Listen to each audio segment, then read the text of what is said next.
bây giờ nâng nhỏ nè sai tàu là dù nhỏ cho họ luôn tiệt tê ấy cả là tàu nè tàu chỉ một chiếc đồ nụ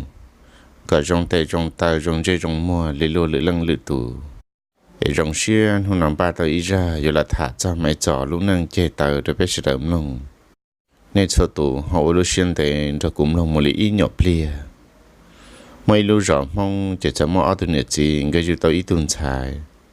sợ mỗi tỷ lúc về hùa mấy trò thọ mấy trò môn hướng nhung thắt trở lên đời ý sống tàu gà cờ cò tua khá tư trên nửa sở tàu lần đà mấy nu chuyện gõ từ nhiệt chỉ là chỉ một chỗ phun đặt tê cái chỉ trong cái tuần sai mấy trò nằm trong cái mũ thia chỉ từ mũ ủa tê ý ta sủ là nhưng chỉ một lần từ gió giờ chỉ là gió ít lia chỉ từ lần này họ mũ ủa ít lia chỉ từ lần này họ là gió từ lần chỉ họ mũ ủa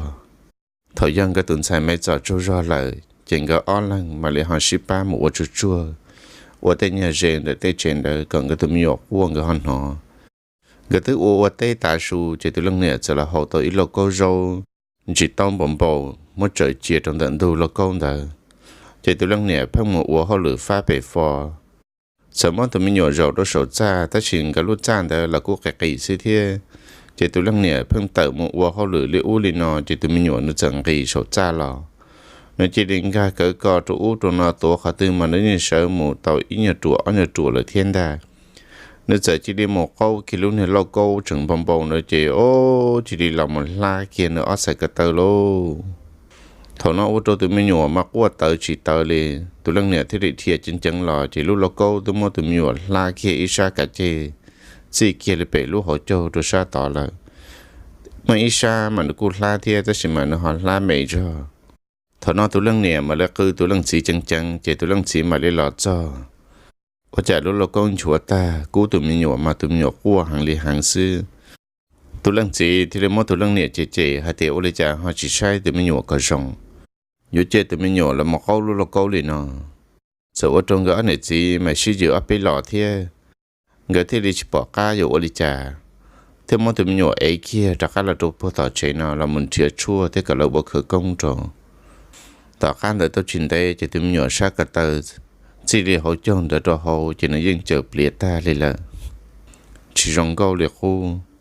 cho khăn đây là tôi trình đây tỏ cá sư chỉ ta tỏ soi luôn này chơi hoặc là một là làm lê mấy nu chỉ tụi lần này là bắt chỉ tu là chậm một bầu lấy tụi này lo là do ở chế thằng là nhọc có một sao trong đại kế sẽ chỉ nên tu là lọn na thì chân là kiếm đồng lùa thế lô tụi lần này mà nơi ấy nơi tuần sai hoặc tụi lần chỉ ấy lúc cờ tụi lần chỉ những vấn đề rồi tỏ là mua áp tu là chẳng là cá thiê chỉ thầu tụi lần này có một cho trong đấy cho này kia nó cũng xa chỉ chờ tụi lần này chỉ đem bằng kia ít tê chỉ ôn đỏ kia lô sợ mua tụi mình nhỏ tại kia tôi đồ họ cá chỉ trồng tụi mình nhỏ sa cả chê sợ nhỏ tụi mình nhỏ sa chê và chẳng do kia sao và đây cũng lan để thiê lô chỉ ở chỗ tụi mình nhỏ mà qua cơ kia rộng đó ở trong này sát cả tờ sẽ chỉ đi sâu kia là nông tại chỉ tụi mình nhỏ trong qua y nông ở trong cái này chỉ trong ở tây chỉ trong bộ ra đi chẳng cái chỗ ở nhiều lia sẽ chỉ tụi mình nhỏ qua trong là tụi này giờ thì lấy hạt tiền thì rồi trong tụi mình nhỏ mò là chẳng cần cái trà cá là đâu ta chế nó người thì đi tàu trà cá là đâu có ta chế nó chỉ mà đi gọi là ở khởi công ở chả tao ý chỉ ở trong tu sư tụi mình nhỏ sát cả tờ chỉ đi bị ở ru thôi là bên hông tỏ cá chỉ tụi mình nhổn đời nhưng chữ chỉ tao nó sát cái tờ đi lại nhớ rồi giờ tao xuyên nên băm nô nên chỉ muốn chỉ khó mò là nhớ đê sư chỉ bỏ cá cho một kho đi trả lô rồi giờ cả là work khởi công mình chỉ trâu sư chỉ là chạy work khởi công chua thôi là bên hông đó là ở đi trả tụi mình nhổn sát cái tờ nên phun chẳng thế là ta rằng thiệt chua mong cho là một khử trâu tao can tao chỉ tụi mình nhổn được sát cái tờ chỉ đi quậy luôn nhà po lo chỉ chờ rồi là chỉ sang tờ nó chỉ đi mày rù là đâu chỉ lo vậy là sát tao thằng nó tới một tàu kia nó tới lo là chỉ sát cái trên tờ chỉ ít nhiều mày rồi nên một cái chỉ đi chế bộ là sư thằng mấy cháu muốn hơn nhung ta trả lên tờ cậu y cậu ở xong chỉ mấy cháu những một cái chỉ trong lý lo lưng lử tù nơi xa cả ta khóa ra thì lũ ra lại chỉ sợ trong một cái ít đăng bao một ấy đen đã tê cứ hà là cho chỉ đây những đã ta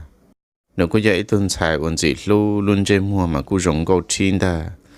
chỉ nếu ở sát cái tờ chỉ cho rong câu là chỉ cứ bán ở thủ xe cơ mấy trò này thế mấy trò chính cái là cứ yêu tàu cho yêu ta cá nào lâu tuần gì thế mà ở thủ tu họ ở tuần xài gì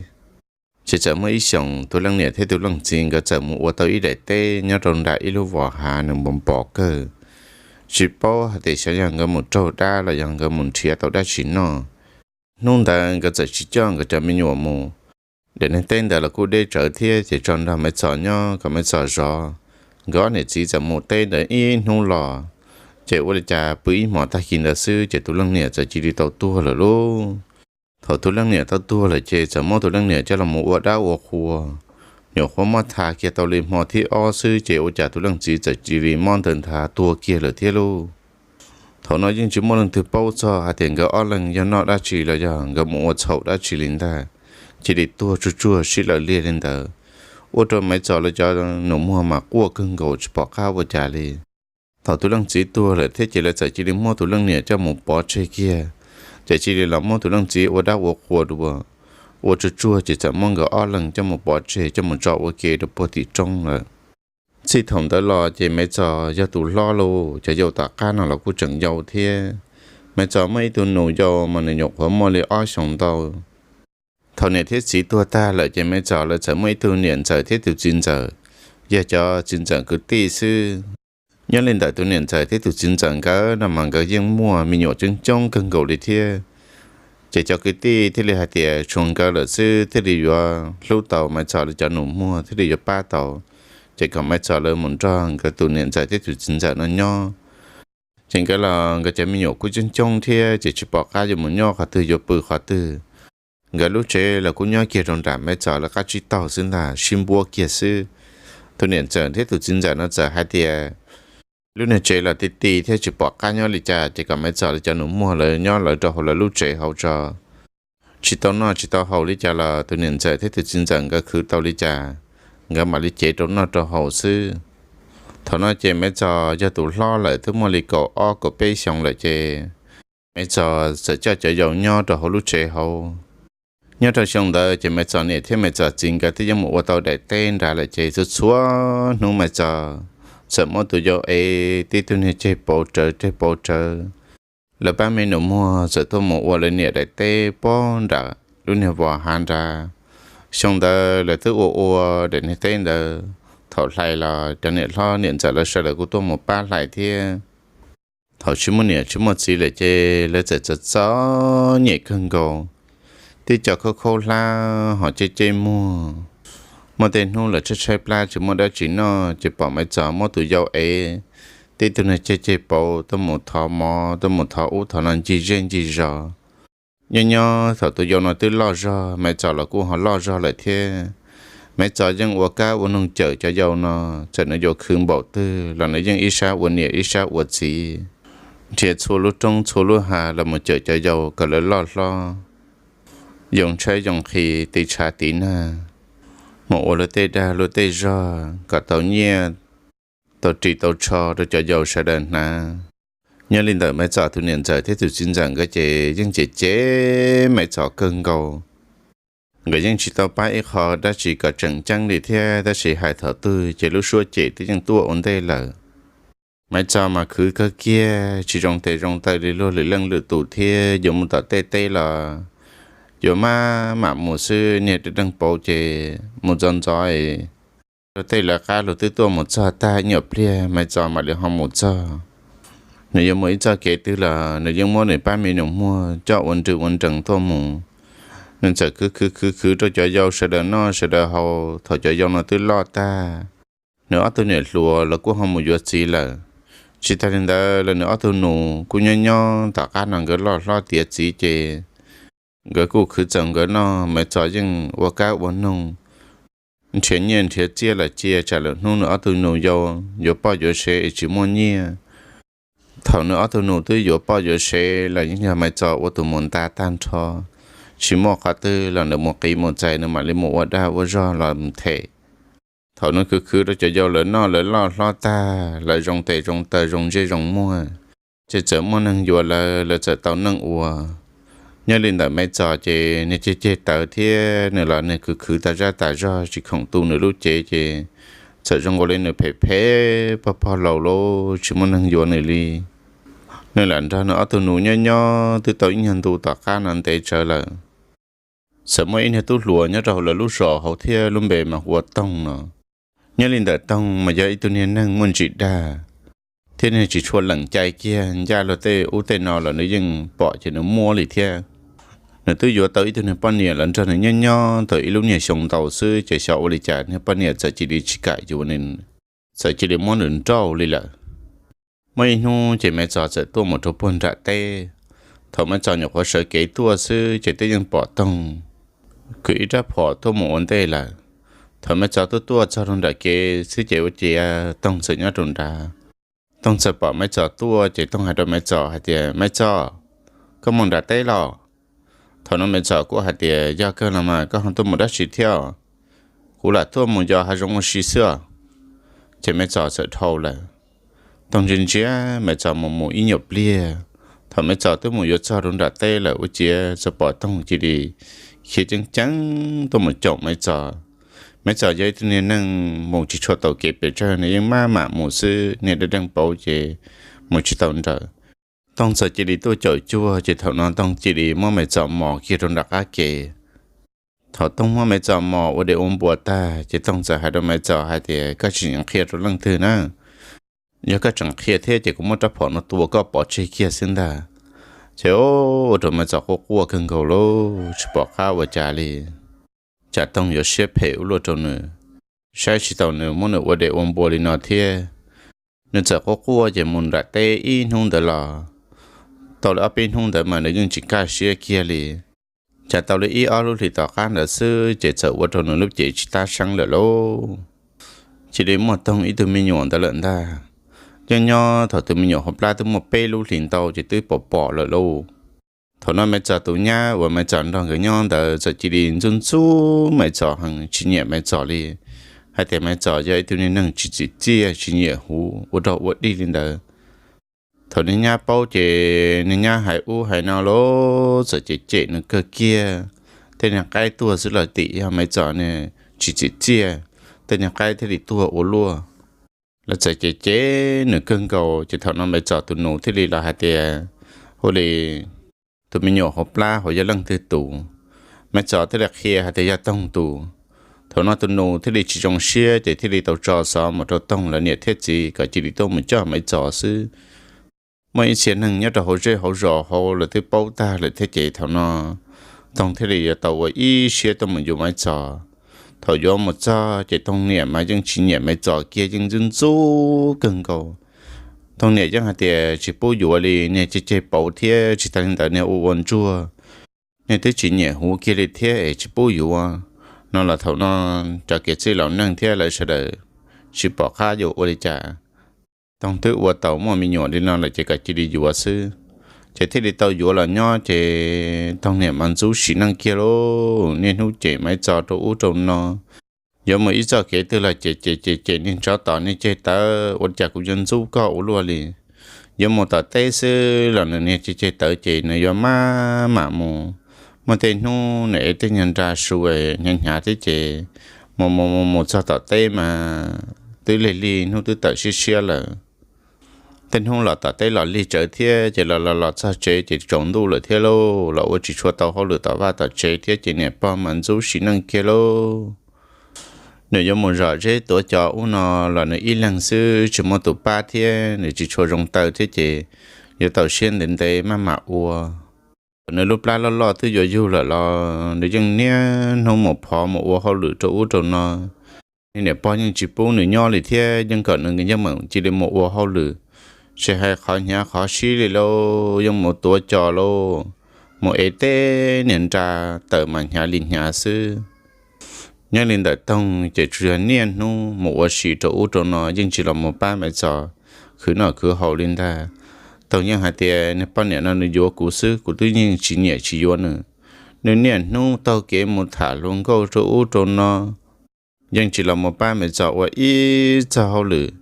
chỉ mẹ chọn ra tông nhẹ nho ra tông nhẹ mua mẹ trò chỉ trò đồ u trâu nó tên hàng đôi trên đua giò mà hãy cần cầu hạt tiệt từ mỗi ít plan mình nhỏ từ vô là sao lại ôi chà giờ tôi một tới họ lười nhà ô lúa đu tôi chỉ tàu cá là nửa chẳng tôi một ở đây bỏ đặt tới cửa hàng mà tôi thì tôi nhập lá dài là bỏ mà là tiệt wow ôi chà có giống một tôi ở đây tạm bộ này có chuyện sai trả con to là ôi chà mà thế tôi mà nè lú lô nè ba món nè chẳng nè tôi nè chỉ tớ mà ở đây là cho chỉ đến ta chuỗi nhỏ khó mê là xưa lô thọ mấy giờ là một sau kia là một du nữa tụi mình nhỏ chơi nè bỏ là những chỉ quấn chơi những chỉ tu nửa li những chỉ ba thâu đây trong nửa li thia những chỉ muốn thiệt khai là tua trong nửa nó trong bao chín hôm mà đi họ tuổi nhỏ tu trong nửa nó xứ mà nhẹ chỉ ta ra mình chẳng có nè tu cho khâu lá là nè bỏ là những chỉ quấn chơi chỉ ba tu li đâu chỉ mấy giờ mỗi người chơi ít nè bỏ là chơi nè mà li má mặn căng muốn xuân xua một trong một khổ đó tạo tê la ca nửa ba nửa tụ khăn gỗ sư là những chuyện quấn trên nửa ly nửa khoa tụ xé cơ là chị nữa chị nửa do tàu uốn nửa y lăng nửa do tàu pan nửa y lăng nó mỏ là nó nên phê ta ra nó nên mỏ rau chua sư là những chuyện thường rau thường mỏ tụ nửa nó lịch thiê thời giờ mình nhọn đã mà nửa do chúa khăn gỗ mà hai giờ phê lô chỉ trong gạo lịch thiê lô nè bao là chân chân chú chỉ ba nữa vậy ít hậu lử nhưng chỉ thâu đây cú chỉ qua đã chỉ trong này chỉ nè ba nữa tụ khăn chỉ qua chỉ xả lô thằng nó chỉ sau vậy trả trong này là thiết chỉ nó chỉ đến mò thôi ở bên nhọn nung đó lấy những chỉ sai chỉ xua những chỉ quan chế những chỉ là mộtวันนึงวันใหญ่คอเลยthiết chỉวันไม่จอดchỉ tao ta xin năng lâu chỉ này tụi mình nhỏ tư chỉ cho tao bù li bể chơi thằng mấy giờ tao ta chỉ năng mà nè bao trong xe chỉ năng kia lô à thì cái chi tôi chua rủ thông không là nè cho tỏ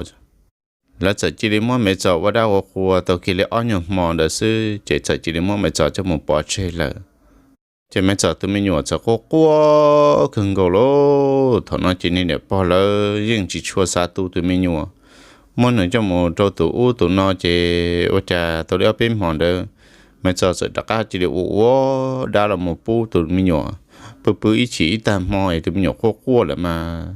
sẵn họ trong cái lấy mồi ít tụi năng là không tụi mình nhỏ ít nhập lia chỉ tụi mình nhỏ sẽ chỉ đi trong cái lên chia rủ trong cái lấy mồi đã chỉ trong tụi mình nhỏ bùa là chỉ tụi mình nhỏ sẽ chỉ lên chia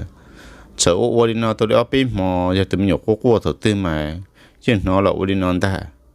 mấy nó này ta xuống đi chạy qua chả mà chả nên mình nhỏ sẽ khô cần cầu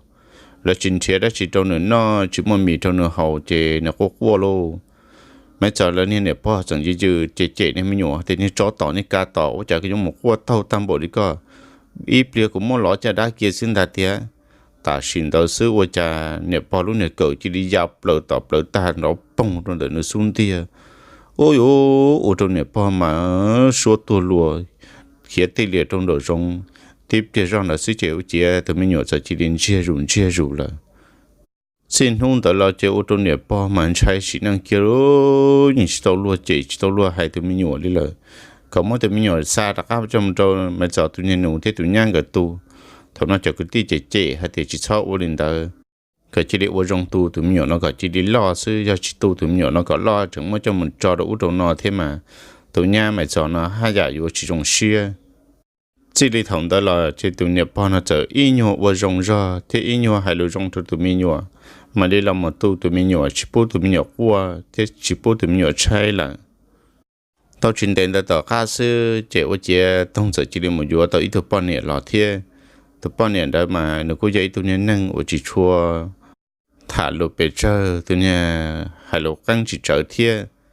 当时我们要到等到了鸟到家里一鸟想到大家是就有钱个事，这里没都没鸟咯。后来就见到都没鸟，这个他都没鸟了，只有一顿菜他咯。这不家都没鸟，一下个到妹过哈，扔个里呢都鸟了没早上他咯。后来呢把晒个是这都我做呢把帮先他还得我这呢没鸟呢，下个到哈扔里呢。thế là cái có tông là sai là ở lại trả tụi em nhỏ nó sao cái tới dân dùng nên tới là giờ chỉ đi cá lìa chỉ hai luôn gì là từ từ tu từ từ mình nhổ nó từ lo chờ là chỉ ở chia nó giờ chỉ đi chỉ chia họ qua liệt qua xí lô nhưng chỉ cả nó tụi lăng nè lúc mì lên ta thọ từ tụi lăng nè bua kia chỉ qua giờ hạt tông một bua kia này chỉ tụi mình nhổ nó chia rồi giờ nè bua kia thọ tư mà chỉ năng nó lô qua bằng cái này nè bua muốn được đây bua từ xin ta nhớ họ là lúc trẻ họ chạy tụi mình nhổ nó trôi vô tông y lăng gầu sư lử tu chơi này những chỉ cả vô lên ta tụi lăng nè sư là những chỉ cả nó mì li lô chỉ tao kia là ý nhân tu lỡ tôi vẫn năng ở dài sai bảo lý tư là lấy những hạt tụi nó chỉ cho tụi để lo mày trò là một thời thiên ta từ rằng cái chỉ luôn cái chỉ nữa ấy nữa thì cho cả là một thời vòng tông cái tụi mình nhổ lên ta sợ lắm một chia ô trâu lỡ chạy lấy những tụi mình nhổ nó mà tụi nhô cưng cầu đi tụi plua ta đi thọ tụi mình nhổ tụi lo mà ta trả lên đợi cầu của bê xong đó là tông cái tuần sai nó sẽ chỉ đi mò tụi ở bên hu chỉ họ tàu ta xin năng được thiê họ mới chờ tụi mình nhổ ở mới chờ du chỉ nên không niệm nó để chúng mà chờ xuyên nhau cho họ lúc tết chấm lo nó nhớ lên đợi mấy trò lúc nâng của chúng mà thả lù là trò chơi đi nó sư mòn tàu dạn tàu trà nhớ trò mấy trò lúc nâng nếu trò chỉ trò thế trò nhện tàu trắng tàu giả của chúng mà sẽ hở thế chỉ của thả chỉ ta chỉ chính giờ đó nên sẽ tôm lòng chúng mà thả luôn chia hai tiền nửa màu rong đi trả sư ấy sẽ đợi làm lòng ok là dễ lâu lúc chơi luôn nhung lý nhộp lia lên nó chia sẻ hai tiền sẽ làm lòng ta mà đi trong một xa sẽ ra nó họ bây giờ mua đã chỉ dùng đồ bê khờ sẽ nó họ bây giờ chỉ họ ít ra ở một trang tiền thọ cả sẽ là chuẩn chỉ cho cái nó khai nhau dùng sư bên mà lấy xin chỉ đùa nhau đồ lựa ra là giờ lựa chọn tận đây nó ở trong đó